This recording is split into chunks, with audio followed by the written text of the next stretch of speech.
एक बात बताओ ऑनेस्टली, यहाँ ना महीने के आखिर में आते आते सैलरीड एम्प्लॉय की हालत ऐसी हो जाती है कि एटीएम पे बैलेंस भी चेक करो ना तो एटीएम बैलेंस बताने की जगह बक बोल देता है यार।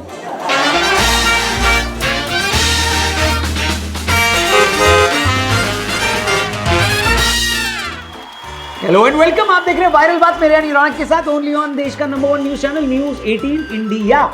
और दोस्तों, ये महीने के आखिर की जो कड़की है बहुत बुरी होती है। आज मेरे बैंक मैनेजर का मेरे को फोन आया, कह रहा था कि अगर इतने ही पैसे रखने हैं तो अपनी जेब में भी रख सकते हो, अकाउंट की कोई जरूरत नहीं है। गजब बेइज्जती है। कोई बात नहीं बेटा, 1 तारीख को सैलरी आ जाए तब बात करेंगे। हालांकि 10 को EMI कट जाएगी, पर हेलो, यहाँ पर हम अपने फाइनेंशियल लाइफ का दुखड़ा नहीं आपको दिखा रहे हैं, सुना रहे हैं। यहाँ पर पूरे हफ्ते का हाल चाल और बवाल चलिए आपको सुनाते हैं और शुरू करते हैं वायरल बात रौनक के साथ। एक्शन! इस महीने आपको भारत देश की आबादी कम लगेगी। क्यों? क्योंकि आधे लोग स्विट्जरलैंड के दावोस में पहुंचे हुए थे। बात तो सही है। वैसे दावोस में जो हुआ उसको अमीर लोगों की ऑन साइट कहा जा सकता है। दुनिया भर के अमीर और पावरफुल लोग जाकर स्विट्जरलैंड में वादियों में चिल करते हैं। इनकी सीरियसनेस को मैं तभी मानूंगा जब ये लोग भागलपुर और बहराइच में आकर कॉन्फ्रेंस करें, है कि नहीं? क्या बात है सर, क्या बात है सर। ग्रीनलैंड विवाद पर रूस ने कहा है कि उनका ट्रंप और ग्रीनलैंड से कोई सरोकार नहीं है, जो स्टेक होल्डर्स है वो अपना अपना देख लें। बेसिकली पुतिन ने ट्रंप को बोला है जाओ तेल लेने, पहली फुर्सत में निकल। आपको बता दूं, डोनाल्ड ट्रंप ने एक बार फिर ये कहा है कि उन्होंने इंडिया और पाकिस्तान के बीच लड़ाई रुकवाई, वरना ये लोग तो न्यूक्लियर वॉर करने वाले थे। बस अब एक वो दिन आने वाला है जहां पर डोनाल्ड ट्रंप इस बात का भी क्रेडिट ले लेंगे कि सूरज के चारों ओर धरती उन्हीं की वजह से चक्कर लगा रही है। तू समझा? हाँ। नहीं, तू समझा नहीं।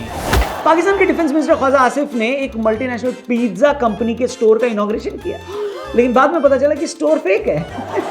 पहली बात तो मुझे यह बताओ कि किसी देश का डिफेंस मिनिस्टर आखिर एक रेस्टोरेंट का इनॉग्रेशन काहे को कर रहा है? और दूसरी बात यह कि पाकिस्तान के डिफेंस मिनिस्टर ने अगर ऐसा कर दिया तो इतना बवाल क्यों हो रहा है? वैसे भी उन्होंने फेक रफाइल मार गिराए हैं, फेक पिज्जा स्टोर का इनॉग्रेशन तो कर ही सकते हैं, लेकिन दोस्तों, एक तरफ जहां डॉलर के मुकाबले रुपया गिर रहा है, वहीं दूसरी तरफ सोना चांदी रिकॉर्ड हाई पर चले गए। सोना तो इतना महंगा हो गया है कि अब नींद वाला सोना वो अकेला सोना है जो हम सब अफोर्ड कर सकते हैं। बाकी जिन लोगों की शादी है और उनको सोना खरीदना है तो उनसे मेरी सहानुभूति रहेगी और तू कुछ नहीं कह सकता। दिल्ली पुलिस ने 16 दिनों में रॉन्ग साइड ड्राइविंग करने वालों के खिलाफ 125 FIR करी। एक मिनट, मेरे को इससे कोई दिक्कत नहीं, अगर कोई गलत काम कर रहा है तो उसके खिलाफ FIR होनी चाहिए, लेकिन रॉन्ग साइड ड्राइविंग पर FIR, वो भी 125। जरूर दिल्ली में लूटपाट, चोरी, डकैती जैसी घटनाएं कम हो गई होंगी या बंद हो गई होंगी, इसीलिए तो पुलिस का पूरा फोकस रॉन्ग साइड ड्राइविंग पर है। क्या बात कर रहे हैं? बांग्लादेश के साथ बिगड़ते रिश्तों के बीच अब भारत ने वहां के डिप्लोमेट्स की फैमिली को भी वापस बुलाने का निर्णय लिया है, और अब बांग्लादेश इंडियन डिप्लोमेट्स के लिए नॉन फैमिली डेस्टिनेशन बन जाएगा। यानी वहां पर अब इंडियन डिप्लोमेट्स की फैमिली नहीं रहेंगी। पाकिस्तान ऑलरेडी इंडियन डिप्लोमेट्स के लिए नॉन फैमिली डेस्टिनेशन है। पाकिस्तान और बांग्लादेश के लिए यही कहूंगा, ये दो भाई दोनों तबाही। Tata, goodbye. बाकी दोस्तों, बॉर्डर 2 रिलीज हो चुकी है। पाकिस्तान वाले बड़े परेशान हैं सनी पाजी से, कभी वो गदर में तो कभी बॉर्डर में आकर पाकिस्तान की बैंड बजा के चले जाते हैं। पाकिस्तान की बैंड बजाने के मामले में सनी देओल बस विराट कोहली और इंडियन आर्म फोर्सेस से पीछे हैं, बस। विराट कोहली से याद आया, खबर आ रही है कि BCCI के एनुअल कॉन्ट्रैक्ट में विराट कोहली और रोहित शर्मा को डिमोशन देकर B कैटेगरी में डाल दिया जाएगा। ठीक है, सह लेंगे थोड़ा, चाहे जिस कैटेगरी में डालो, बस 2027 का वर्ल्ड कप इनको खिलवा दो, बस। ये बड़ी अच्छी बात कही आप। अब विराट कोहली असली किंग की बात हुई है तो नकली किंग बाबर आजम की भी बात करी ले। हमने आपको अपने पिछले एपिसोड में बताया कि किस तरह बिग बैश लीग में ऑस्ट्रेलिया के सिडनी सिक्सर्स के लिए खेलते हुए बाबर आजम लगातार शौचालय कर रहे हैं, आई मीन गंदी बैटिंग कर रहे हैं और बुरी तरह फेल हो रहे थे। अब खबर आ रही है कि BBL फाइनल में बाबर नहीं खेलेंगे क्योंकि उनको पाकिस्तान को बर्बाद करना है, सॉरी आई मीन पाकिस्तान की टीम को ज्वाइन करना है वर्ल्ड कप के लिए। इनके जाने के बाद सिडनी सिक्सर्स अब असल में सिडनी सिक्सर्स बन जाएगी। जब तक बाबर थे तब तक उनका नाम सिडनी सिंगल्स था। तुमसे ना हो पाएगा। नागपुर में खेले गए पहले T20 मैच में इंडिया ने न्यूजीलैंड को हरा दिया है। अभिषेक शर्मा मैच के स्टार रहे।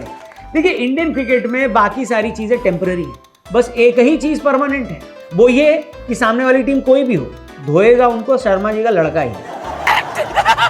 सुनीता विलियम्स 27 साल के करियर के बाद रिटायर हो गई हैं दोस्तों। पर मैं ये सोच रहा था कि सुनीता विलियम्स को रिलेशनशिप में कभी ये नहीं कहना पड़ा होगा कि आई नीड सम स्पेस, क्योंकि वो ऑलरेडी कितनी बार स्पेस में जा ही चुकी है। Are you comedy me? वैसे सुनीता विलियम्स नासा में करियर उन्होंने शुरू किया और वहीं रिटायर हो गई। ये देखकर शाहरुख खान के लिए मेरे मन में और ज्यादा रिस्पेक्ट आ गई, क्योंकि यही अकेले ऐसे इंडियन थे जो स्वदेश में नासा की नौकरी छोड़कर भारत वापस आ गए। दोस्तों, देश में रिपब्लिक डे का माहौल है, पर हमारी झांकी में सबसे ज्यादा इंटरेस्ट पाकिस्तान वालों को रहेगा, क्योंकि वो यही देखना चाहेंगे कि ऑपरेशन सिंधु 2.0 में इंडिया किन किन हथियारों से हमें धोने वाला है।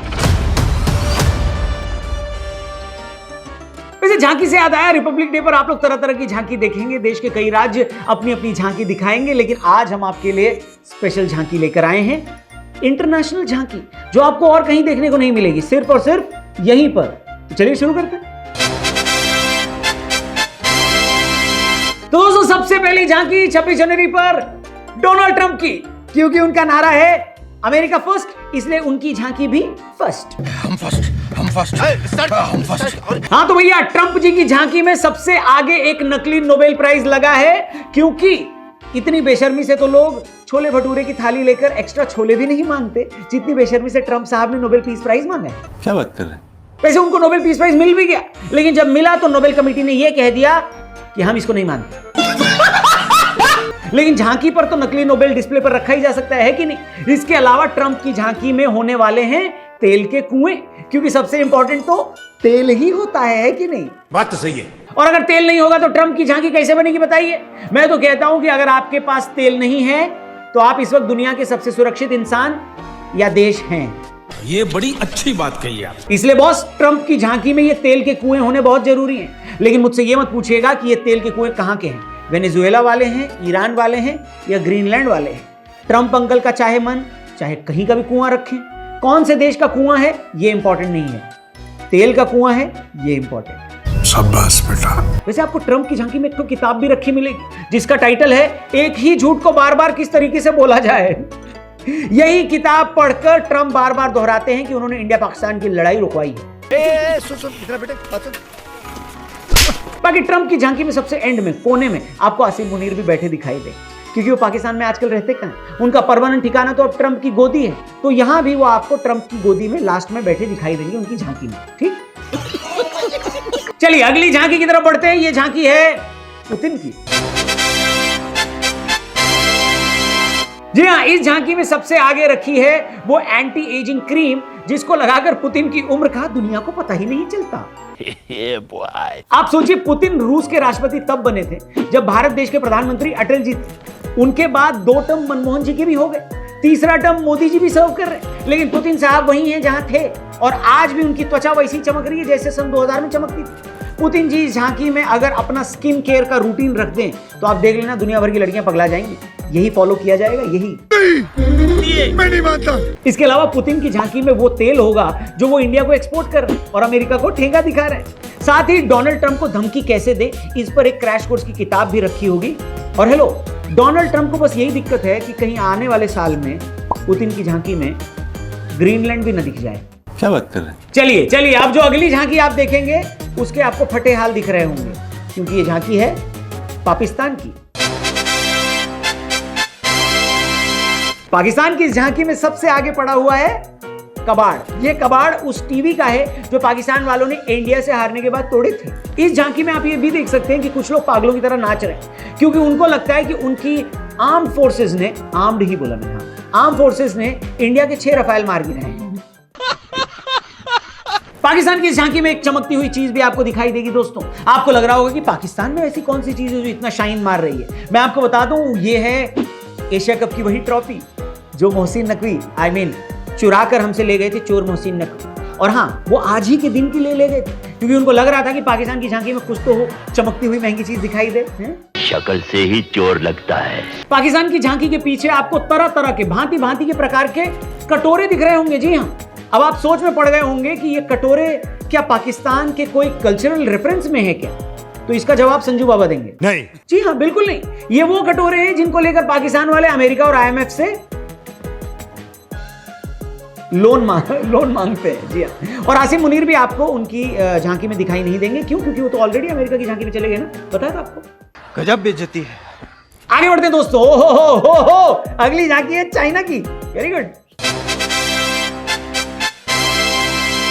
जी हाँ, ये झांकी है हमारे दूसरे पड़ोसी चीन की। चीन की झांकी में ये जो पिंजरा रखा हुआ है, जो मैं देख रहा हूं, चीन वाले तिब्बत का हक इसी में बंद करके रखते हैं ना। और ये जो पिंजरे के पीछे छोटा पिंजरा है, उसमें चीन वाले पाकिस्तान के अरमानों को भी बंद करके रखते हैं। और एक सेकंड, ये क्या चीन की झांकी में मैं विवेक ओबेरॉय का पोस्टर भी लगा हुआ है, ऐसा कैसे? ओह अच्छा, अब मैं समझा। हाँ, सलमान खान की गलवान मूवी से चीन इतना ज्यादा सुलग उठा है कि उनको लगा होगा कि दुश्मन के दुश्मन को दोस्त बना लेते हैं, इसीलिए विवेक भैया हैं। मैं आ जाऊं क्या अपनी पर? वेल, चीन की झांकी में इसके अलावा सस्ते झालर, सस्ते इलेक्ट्रॉनिक्स और कुछ और चीजें हैं जो दिख नहीं रही हैं। क्यों? एक सेकंड, वीपीएन लगा के देखता हूं, शायद तब दिखे। तब तक आप अगली झांकी देख लो। हाँ, मस्त जोक मारा। अगली झांकी हमारे तीसरे पड़ोसी बांग्लादेश की है दोस्तों। बजाओ ताली, सॉरी। बांग्लादेश की झांकी में आपको बहुत ज्यादा लोग दिखाई नहीं देंगे। क्यों? क्योंकि जितने भी लोग वहां कूद सकते थे, फांद सकते थे, तैर सकते थे, दौड़ सकते थे, ये सब ऑलरेडी करके बॉर्डर क्रॉस करके इंडिया आ चुके हैं। हम्बा रंबा कम्बा। बाकी बांग्लादेश की झांकी में आपको कंप्यूटर में बैठे हुए कुछ लोग भी दिखेंगे। ये वो लोग हैं जो फोटोशॉप एक्सपर्ट्स हैं। फोटोशॉप करके बांग्लादेश की क्रिकेट टीम को महान बताते हैं और फोटोशॉप से ही बांग्लादेश को मैच भी जितवा देते हैं। जबकि असल में नेपाल की अंडर 19 विमेंस की जो ब्लाइंड क्रिकेट टीम है ना, वो टीम भी इनको हरा के जा सकती है। गजब बेइज्जती है। बांग्लादेश की झांकी में आपको बहुत सारे वड़ा पाव भी दिख रहे होंगे। अब आपको लग रहा होगा कि वड़ा पाव तो महाराष्ट्र का डिश है, बांग्लादेश में क्या कर रहा है? क्योंकि वो कहावत आपने सुनी होगी ना, बड़ी बड़ी बातें वड़ा पाव खाते हैं, तो बांग्लादेश वालों को बिल्कुल फिट बैठती है। हालांकि वड़ा पाव भी बांग्लादेश वालों के लिए लग्जरी फूड ही होगा, है कि नहीं? बाकी बांग्लादेश की झांकी में आपको माइनॉरिटी राइट्स कहीं दिखाई ही नहीं देंगे, क्योंकि वहां पर है ही नहीं। क्या बात है सर, क्या बात है सर। अगली झांकी दोस्तों जो हम आपको दिखा रहे हैं या आपको ऑलरेडी दिख रही है, वो है बीसीसीआई वालों की। इस झांकी में आगे एक इंसान लेटा हुआ है और बहुत सारे लोग उसके पैर दबा रहे हैं, उसकी खातिरदारी कर रहे हैं। सूत्रों की माने तो जिसकी खातिरदारी हो रही है असल में वो शुभमन गिल हैं। इनको बिल्कुल दामाद की तरह ट्रीट किया जा रहा है, नहीं?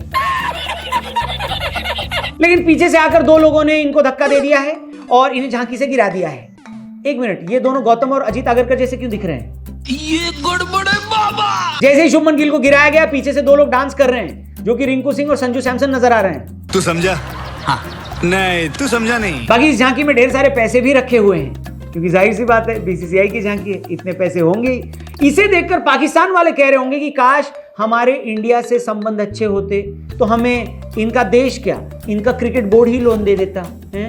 क्या रे भिखमंगिया? बीसीसीआई की झांकी में लास्ट में आपको रोहित शर्मा और विराट कोहली भी देखने को मिलेंगे। हालांकि अजीत आगरकर कह रहे थे कि ये दोनों इस झांकी में आने के लिए नॉन कमिटल हैं, लेकिन दोनों ने बेहद बढ़िया परफॉर्मेंस देकर इस झांकी में अपनी जगह पक्की कर ली है। अब वो कह रहे हैं कि उनका नेक्स्ट टारगेट 2027 का वर्ल्ड कप है, बस। इस लिस्ट में अगली झांकी महेंद्र सिंह धोनी की भी आने वाली थी, लेकिन आई नहीं, क्योंकि रिपब्लिक डे 26 जनवरी को आता है। 25 को आता तो 2 + 5 = 7 थला फॉर अ रीजन बोलकर झांकी आ सकती थी, पर नहीं आ पाई। बोले जो कोयल बाहों में। आप बताइए सबसे ज्यादा झांकी आपको कौन सी पसंद आई? हमको सोशल मीडिया पे जरूर कमेंट करके बताना, और हमारे सारे एपिसोड्स को आप हमारे YouTube चैनल पे भी जरूर देखने जाना। चैनल सब्सक्राइब करना। फिलहाल हम यहाँ से आते हैं, आप भी डिनर कीजिए, और डिनर में वैसे भी मटर ही बना होगा। सर्दियों में डिनर के लिए ज्यादा सोचना नहीं पड़ता, बस ये डिसाइड करना होता है कि आज मटर में क्या मिलाना है। मटर कांस्टेंट होता है कि नहीं। Thank you for watching news 18 India. जल्दी मिलते हैं। जय हिंद।